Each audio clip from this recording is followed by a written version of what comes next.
저출산 시대 가톨릭교회가 운영하는 유아교육기관도 하나둘 문을 닫고 있습니다. 원화수 감소라는 위기 속 어떻게 돌파구를 찾을 수 있을지 취재했습니다. 사형제 폐지 등 굵직한 주제를 작품에 녹여내며 사랑을 받아온 공지영 작가가 신간 너는 다시 외로워질 것이다로 돌아왔습니다. 이스라엘 순례를 통해 얻은 깨달음이 담긴 책인데 CPBC 뉴스가 공지영 작가를 만났습니다. 전 세계 그리스도교는 내일부터 25일까지 그리스도인 일치 기도 주간에 접어듭니다. 올해의 담화 주제는 주 너의 하느님을 사랑하고 이웃을 너 자신처럼 사랑해야 한다입니다.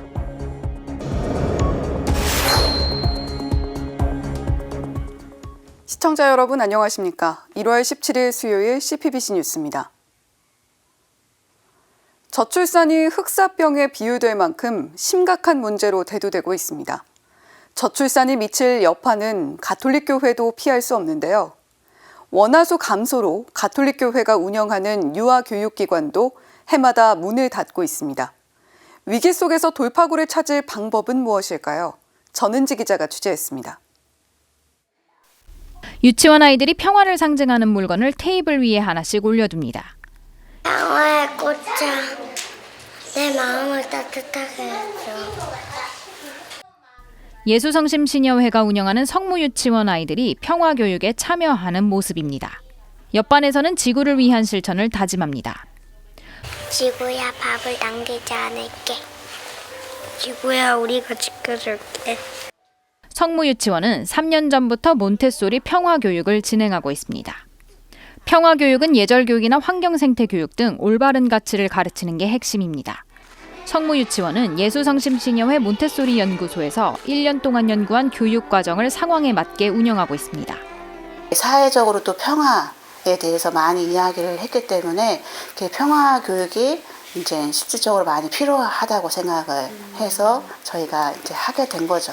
그래서 평화 교육은 아이들이 이제 그리스도적인 정신, 그러니까 사랑과 지혜를 실천하면서 이 세상에 평화를 주는 평화의 리더로 성장하게 하는 데 목적이 있습니다. 평화교육은 가정에서도 이어집니다. 매주 목요일 아침, 학부모들은 자녀들의 위도새, 평화를 상징하는 데이지꽃 배지를 달아주며 격려합니다. 아이들은 가슴에 달린 꽃을 보며 평화와 사랑의 의미를 되새길 수 있습니다. 성무유치원이 이 같은 평화교육을 도입한 건 다름 아닌 원화수 감소 때문이었습니다. 올해 설립 80주년을 맞는 성무유치원도 저출산 여파는 피하지 못했습니다. 설상가상으로 코로나19가 오면서 유치원 학급 수가 6에서 5으로 줄기도 했습니다. 사실 코로나 이렇게 전에 저희 유치원이 잘 게다가 아이들 원화수도 줄고 해서 좀 하향세에 좀 있었어요. 그래서 제가 20년도에 왔을 때에도 그렇고 그 다음에 21년도에는 코로나가 더 많이 확산이 됐잖아요. 그래서 어머니들이 유치원에도 많이 안 보내고 그래서 인원수가 10명도 감소하고 그러다가 저희가 평화교육도 하고 이렇게 인성교육을 차분히 잘 하니까 이렇게 소문이 또 나고 성무유치원의 인성교육이 자리 잡으면서 올해 입학하는 원화수는 20명 이상 증가했습니다. 하지만 이런 돌파구가 모든 가톨릭계 유아교육기관에 해당하는 건 아닙니다. 2023년 3월 기준 가톨릭교회가 운영하는 유아교육기관은 212곳입니다. 6년 전 345곳으로 정점을 기록한 후 가톨릭계 유아교육기관 수는 133곳이나 줄었습니다. 원화수 감소가 주된 원인이었습니다. 저출산으로 인한 상황이라고는 하지만 가톨릭 유아교육기관이 과거와 달리 경쟁력을 잃은 것도 사실입니다. 중장년 신자 비중이 큰 교회로선 유아교육기관에 적극적인 투자를 하기가 쉽지 않습니다. 재정적 어려움에 직원 고용도 한계가 있고 유아교육기관을 이끌 수도자도 감소 추세입니다. 자본주의 가치가 최고로 여겨지고 무한 경쟁이 당연한 사회에서 유아들에게 올바른 인성을 가르치는 일은 어른들의 책무입니다. 무엇보다 신자라면 그리스도교 가치관을 기반으로 자녀들의 신앙교육에도 힘써야 합니다. 하지만 신자들부터 가톨릭 유아교육기관을 선호하지 않는 현실입니다.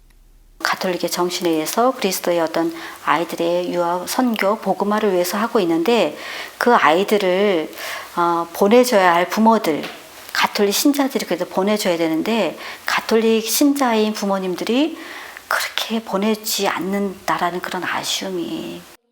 유아교육은 교회 복음화의 연장선. 현장에서는 그리스도교 정신을 잇는 유아교육기관이 유지될 수 있도록 관심을 호소했습니다. 유아 복음화를 위해서는 가톨릭 기관, 유아교육관이 있어야 한다. 가톨릭도 그런 좋은 시설과 조금 임팩트가 있는 어떤 그런 유아교육관이 각 교구마다 한두 개씩 있었으면 좋겠다. 이런 부분들이 아쉬움이 있는 거죠. 그러면 그래도 먼 거리라도 그래도 가톨릭 신자들은 이제 그쪽에 보낼 것이고. CPBC 전은지입니다. 중견 작가인 공지영 마리아 씨가 이스라엘 순례기를 펴냈습니다. 예수의 발자취에서 느낀 묵상부터 작가로서 번아웃에 시달린 사연까지 공 씨의 진솔한 고백과 성찰이 담겨 있습니다. 김혜영 기자가 공지영 작가를 만나봤습니다.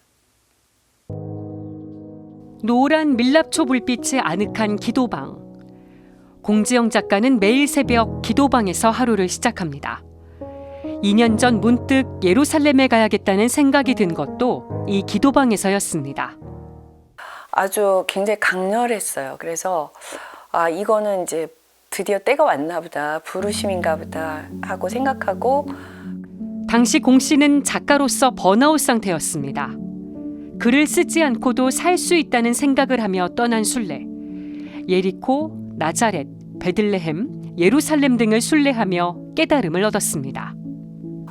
하느님 어떻게 할까요? 더 쓸까요? 그러니까 욕을 먹든 뭐 누가 뭐라든 쓸까요? 아니면 진짜 이렇게 조용하게 살다 죽을까요? 난 이것도 되게 좋은데. 그렇게 말하면 너는 외로워질 것이지만 두려워하지 마라. 그런 대답을 아마 얻었던 것 같아요. 가장 기억에 남는 순례지는 여행사 일행을 떠나보내고 홀로 찾은 주님 무덤 성당입니다. 그 무덤 성당에서는 특별히 그런 어떤 손끝의 어떤 기도 같은 것들이 되게 많이 느껴졌어요. 그래서 너무 좋았어요. 하지만 순례 1년 후 터진 이스라엘과 팔레스타인의 전쟁. 공 씨는 뉴스를 볼 때마다 마음이 무겁습니다. 그러니까 수렁으로 빠지는 거죠. 증오의 수렁으로. 근데 수렁은 너무 깊고 끝도 없고, 지금 이 순간에 당장의 용서와 화해 외에는 아무 방법이 없다고 이미 예수님, 부처님 뭐 온갖 분이 다 말씀하셨는데 어리석은 인간들이 들을까? 그러나 끝나겠죠. 언젠가.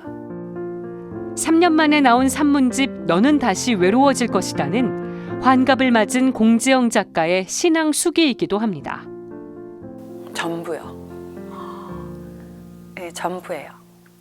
하느님이 안 계시다면 제가 지금 살아있을 아무 이유도 없고 의미도 없고 그냥 이 자리에서 공기방울로 하얘진다도 상관없어요.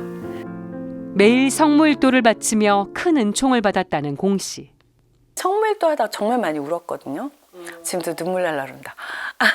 그런데 너무나 많은 위로와 진짜 격려, 그리고 말씀이 힘이 된다는 게 무슨 소리인지를 저는 성무일도를 하면서 알았어요.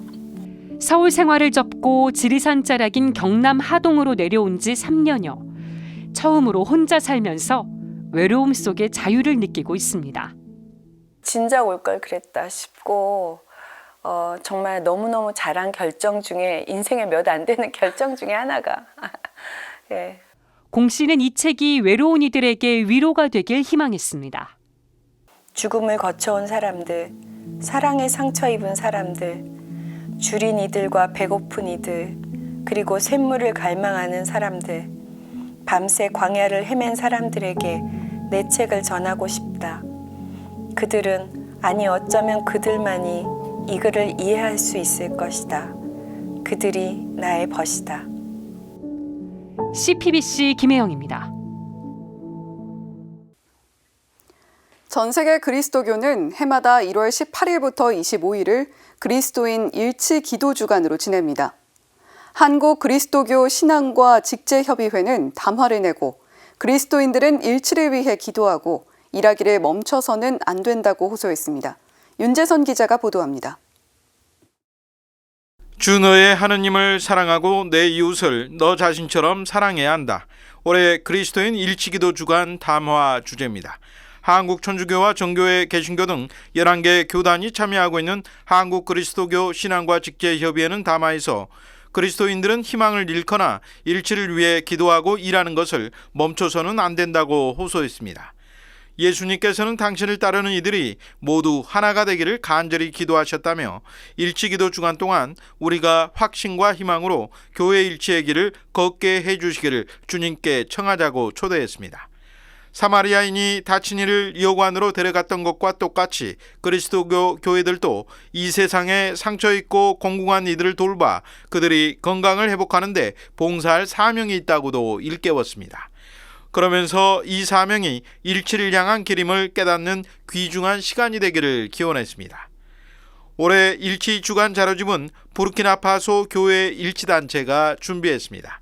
서아프리카의 부르키나파소는 현재 심각한 안보 위기를 겪고 있으며 그리스도교 교회들은 무장 공격의 표적이 되고 있습니다. 그럼에도 부르키나파소 그리스도인들은 하느님 사랑과 이웃 사랑의 길을 걸어가는데 온 힘을 다하고 있다고 신앙과 직제협의회는 전했습니다. 올해 일치기도의 주제 성구는 부르키나파소 그리스도인들의 이런 모습을 잘 드러내줍니다. 올해 그리스도인 일치기도회는 내일 저녁 7시 서울 예담교회에서 열리며 유튜브로 생중계될 예정입니다. 아울러 올해 창립 10주년을 맞은 신앙과 직제협의회는 오는 5월 22일 기념기도회와 포럼을 개최하고 창립 10년사를 발간할 계획입니다. CPBC 윤재선입니다. 오늘 첫 번째 리포트로 저출산 관련 소식 전해드렸습니다. 줄어드는 출산만큼 늘어나는 쪽은 노인 인구. 인구의 급격한 고령화와 함께 간병 살인이 새로운 사회 문제로 떠오르고 있습니다. 오늘 대구에서는 80대 치매 환우인 아버지를 돌보던 50대 아들이 아버지를 살해하고 스스로 목숨을 끊은 것으로 보이는 사건이 발생했습니다. 아픈 가족을 오래 돌보다 환자를 살해하고 이따금 자신의 목숨까지 함께 끊는 간병 살인은 지속적으로 늘고 있는데요. 마치 우리 복지 서비스가 어디를 비춰야 하는지 생애 끝자락에서 비명을 질러 알려주는 듯해 마음이 저릿합니다.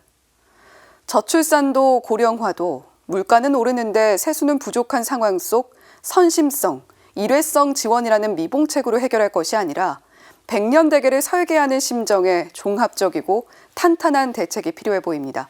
이상으로 CPBC 뉴스를 마칩니다. 시청해주신 여러분 고맙습니다.